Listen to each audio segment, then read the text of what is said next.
Harmony exists from the 12th century and remains tethered to a few familiar scales.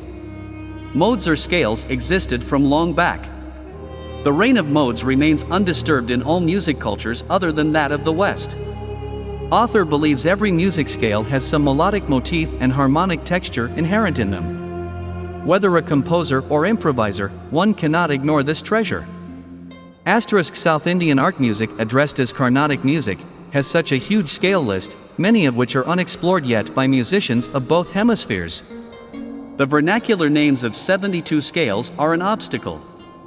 First bunch of scales, being chromatic, may panic diatonic scale users. According to many, musicians from East and West have explored scales that sound familiar.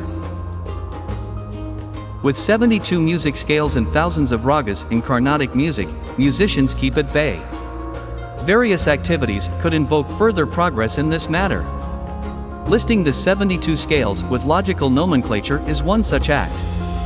Scale names from other parts of the world provide evidences supporting presence of some scales in various civilizations.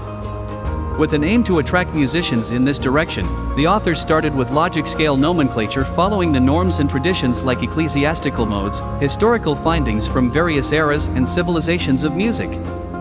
Tonality is a bonus from Western music, hence, the author elaborates relative scales as a family under sections in his book. It's not wrong to believe various music cultures link to these scales.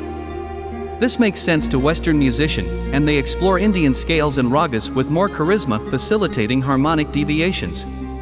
Scale names should be assigned to the 7 notes in them, and must not complicate and deviate to further studies.